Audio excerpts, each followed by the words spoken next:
The 5th Genestealers character has joined Tacticus, as Judh Lhaska, the Kelomorph, becomes the 89th character overall to join the game. Today we'll see if this 3-armed gunfighter can complete the Genestealers team.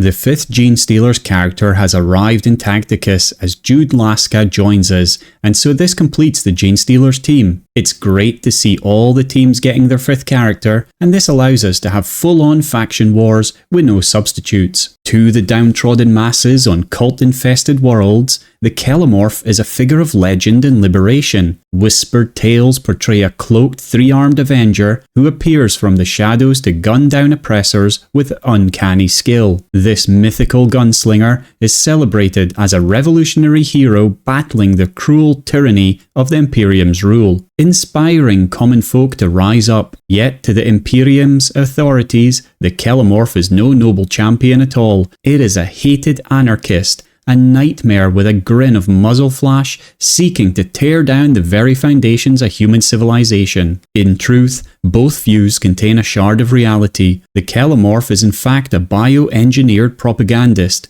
and a 3rd-generation Genestealer hybrid created explicitly to exploit human hope and fear. Behind the righteous gunslinger facade lurks a cold-blooded alien killer with an operative designed to masquerade as a heroic outlaw while methodically inciting sedition and anarchy across the stars. And as someone who has made the Genestealers their #1 Tacticus team, I am personally very interested in seeing how good this character is and how she fits into the Genestealers team as a whole. As always in this series, we're going to take a look at 3 different things: how long it roughly takes to level him up to Diamond 3 when compared to other characters, his traits and general usefulness, how good he is in legendary events, and I won't be looking too much into his usefulness in guild raids or tournaments, as I leave that to our other wonderful content creators. So let's dive right in. Judh is unlocked in this month's Battle Pass starting on March the 30th. And if you get the premium pass, then you're going to be able to get her. And there are actually 5 extra levels of the Battle Pass this time around to help you do exactly that. Otherwise, for you free-to-play players,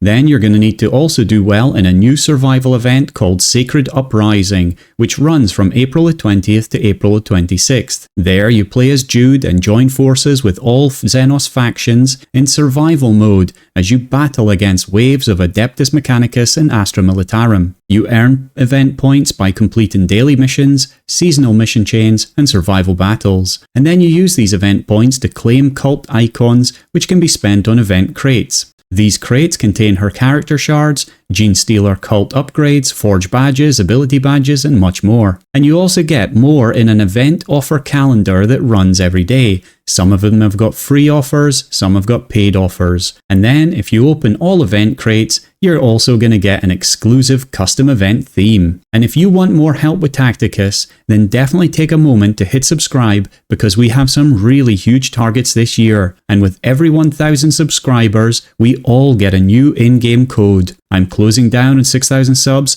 and I know there are lots of you just waiting to join up. And in the meantime, if you want to earn some free blackstone to help you on your way, you can use my Referral Code in-game today to get 100 free blackstone. Just note, you can only use one Referral Code, so make sure you make the most of it. And let's start by looking at roughly how long it takes them to level from Stone 1 to Diamond 3. The reason I say roughly is because my sheets don't take into account all the extra ways you can get free energy, like in the tournament arena, nor getting items gifted from your guildmates or from the daily shop. It also doesn't take into account any hard to get items that haven't been added in lots of places yet, but even with all that in mind, it's always interesting to see how they compare to the other characters. So what about Judh? Where does she fit in? Well, she's in the middle of all the Genestealers, coming in 73rd position overall and taking 38 days to level, which is the same as most of the other Genestealers except Zybia, who's on a day less on 37. But she's still a bit less than most other characters in the game, and we can see that over here on the graph. It takes Judh 3 days to go from Stone 1 to Bronze 1, another 2 days from Bronze 1 to Silver 1, 5 days to Gold 1,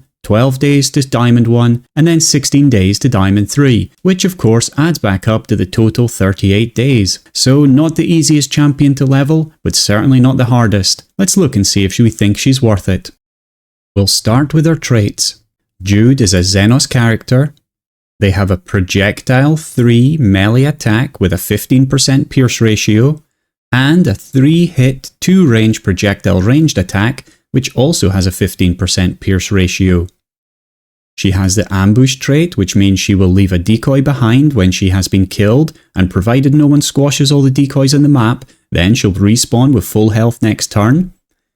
And she also has the Beast Slayer trait, which gives her 20% extra melee damage against big targets and vehicles, and she has an extra 10% chance to block 20% of her max health. So not so many traits there. Now let's take a look at the character's damage, range damage, and defense. We do this by leveling the character up to Winged Diamond 3 with level 30 skills and no weapons or equipment. Then Castellan Creed, the character with the most average armor and traits in the game, becomes a punching bag for them to test their damage. And finally, Creed will punch them back to see their defensive skills. This is all then ranked against everyone else in the game. So let's see how they do today.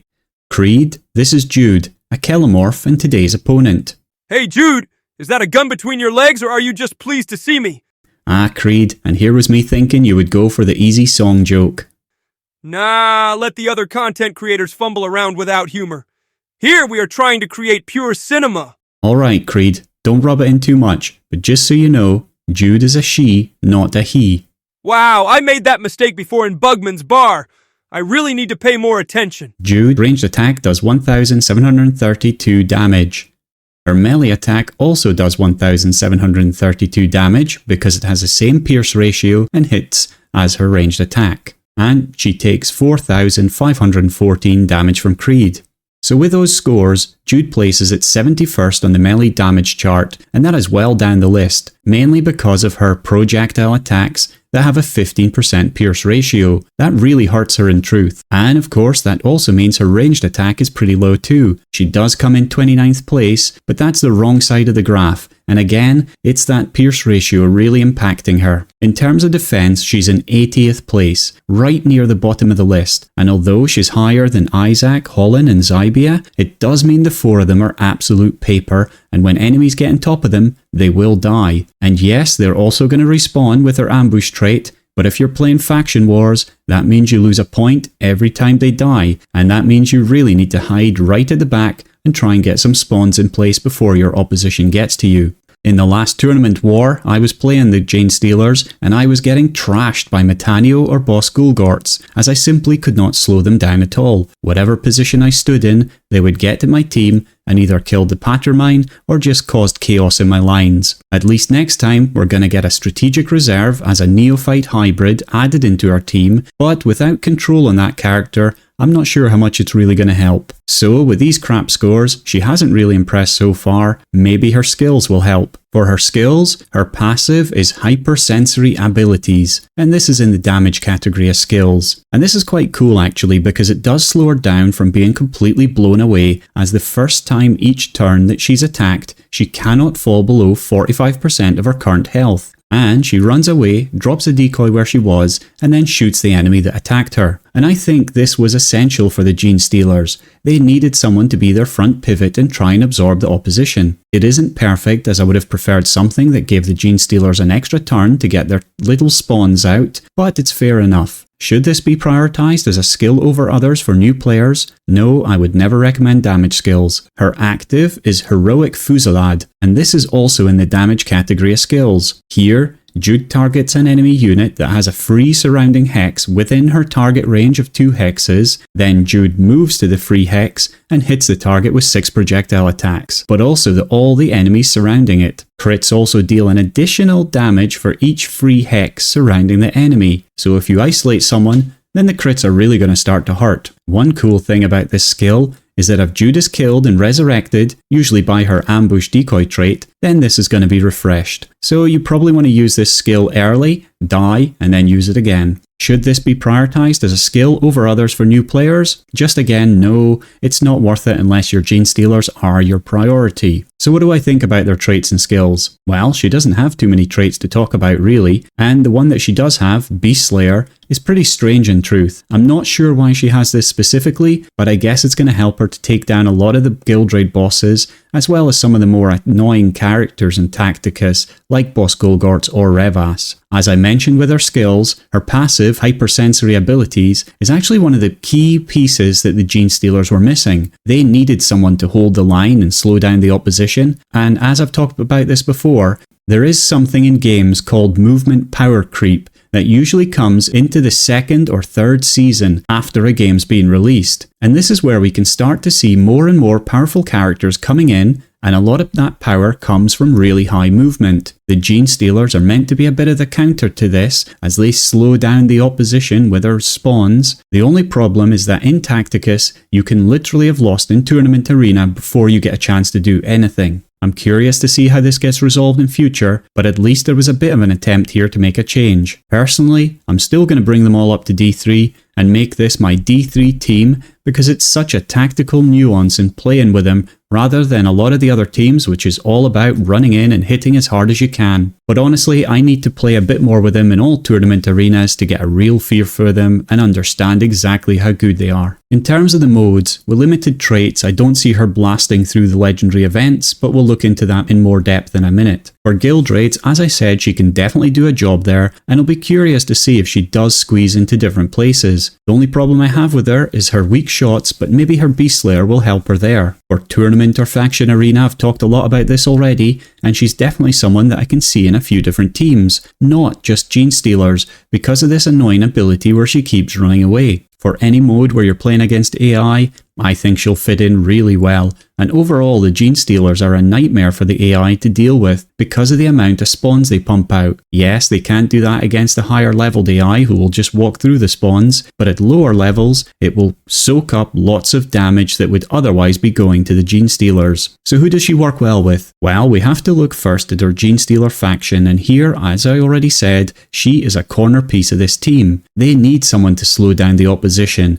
and with the Pattermine lacking the ambush trait, they need someone to stand at the front and take the first few hits. I actually leave the Pattermine behind the spawning characters when I can, so that he can jump in and kill people and then spawn his monsters. Outside of the Genestealers, there isn't a specifically fun team I would try her in, but I actually think she can work well in a lot of different teams. I really expect her to be popping up alongside Calandus, and the two of them just trashing the opposition, or being really annoying. Stick a couple of decent tanks in front of them like Revas or Boss Gulgarts, and they could really clean up the battlefield together. Overall, Judh is a good addition to the game and a real help to the Genestealer faction. I'm personally going to be leveling her up, even to be used outside of the Genestealers, so definitely get on and get that premium battle pass. Moving on to the legendary events, let's take a look at where she fits in. One thing to note about the legendary events, I seem to be making a mistake in the recent character releases when adding them into the event sheet. It's a bit difficult to do because I'm missing a way to test this, and so I really appreciate all your help in making sure that I get them right.